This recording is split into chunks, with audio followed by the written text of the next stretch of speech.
Place maintenant au Journal des Amériques et d'Haïti, présenté par Adrien Delgrange. Adrien, bonjour. Bonjour Gilles et bonjour à tous. De Lima à Port-au-Prince, de Caracas à Washington, soyez les bienvenus dans votre Journal des Amériques. RFI, la radio du monde. Au sommaire de ce 9 janvier, nous irons à Port-au-Prince. Entretien avec le député Géry Tardieu au micro d'Amélie Baron. Port-au-Prince, 89.3 FM. À l'écoute d'RFI, le Parlement haïtien va faire sa rentrée lundi prochain. Nous serons le 14 janvier. L'année législative s'annonce plutôt chargée. Les députés et sénateurs doivent en urgence voter le budget de l'année fiscale qui a débuté le 1er octobre dernier.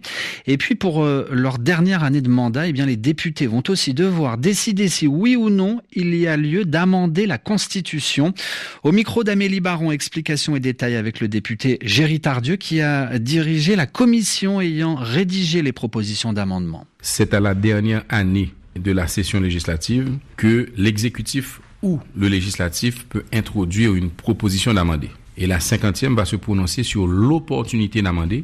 Et c'est la 51e qui va voter l'amendement. Donc, en tant que président de la commission spéciale sur l'amendement de la Constitution, je suis très content qu'après 2 ans de travail, nous ayons bouclé un cycle de consultation nationale des différents secteurs de la société et que nous ayons produit un rapport où 30 recommandations majeures ont été faites à l'Assemblée pour un changement en profondeur de la Constitution haïtienne. Et quand je dis en profondeur, certains parlent même de changement quasi révolutionnaire, puisque nous ne proposons ni plus ni moins qu'un changement de régime. C'est ça, il n'y aurait plus donc de Premier ministre, mais un vice-président. Il y a aussi d'autres mesures, et certaines verraient les prérogatives du Parlement diminuer. Et là, on se dit, pourquoi des députés et des sénateurs voteraient pour perdre du pouvoir? C'est un amendement assez délicat à voter.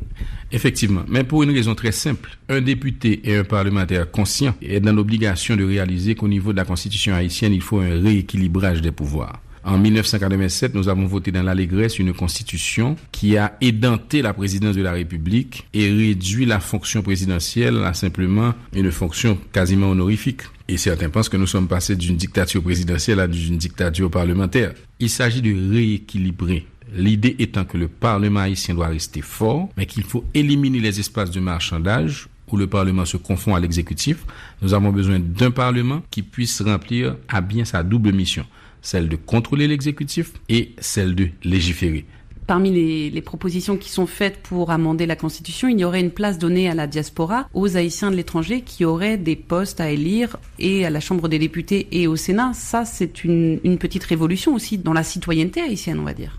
Absolument. C'est une proposition sans précédent. C'est important parce que la diaspora haïtienne est la première source de revenus de l'économie nationale. Près de 2,3 milliards de dollars chaque année. Mais au-delà de l'argent qu'ils envoient toutes les années, il y a au niveau de la diaspora haïtienne un véritable réservoir de compétences. C'est dans la diaspora que nous allons trouver toutes les ressources humaines qu'il nous faudra pour développer ce pays à moyen et à long terme. Donc il nous faut une politique de rapprochement de nos expatriés à Haïti. Cette année donc, les parlementaires vont décider si oui ou non il y a lieu d'amender la Constitution. Est-ce que cet amendement que vous proposez avec la Commission a de bonnes chances de passer, malgré donc ces aspects révolutionnaires? Bon, je n'ai pas de boule de cristal, malheureusement, mais je dirais la chose suivante. C'est que nous sommes à un carrefour historique où il y a une prise de conscience nationale que le système politique haïtien est à bout. Est-ce que nous pourrons trouver 2/3 de nos parlementaires à comprendre l'importance de remanier, de réviser, de revisiter la Constitution telle qu'elle est aujourd'hui? Ça, je ne suis pas sûr, mais je reste très optimiste. Très optimiste parce que nous avons produit ce rapport après 1 an de consultation nationale des différents secteurs de la société. Ça veut dire que c'est pas un rapport qui vient de la commission spéciale sur l'amendement de la Constitution de la Chambre des députés, mais c'est un rapport qui reflète ce que pense la nation. Donc nous avons un support populaire, nous avons un support de l'opinion publique. Et nous espérons que ce support de l'opinion publique pourra influencer les députés et les sénateurs dans le sens du vote pour les propositions qu'on va faire. Donc, de ce point de vue-là, je reste quand même assez optimiste. Le député haïtien Géry Tardieu au micro de notre correspondante à Port-au-Prince, Amélie Baron. Merci à vous d'écouter RFI. Demain, derrière ce micro, vous retrouverez Anne Verdaguet.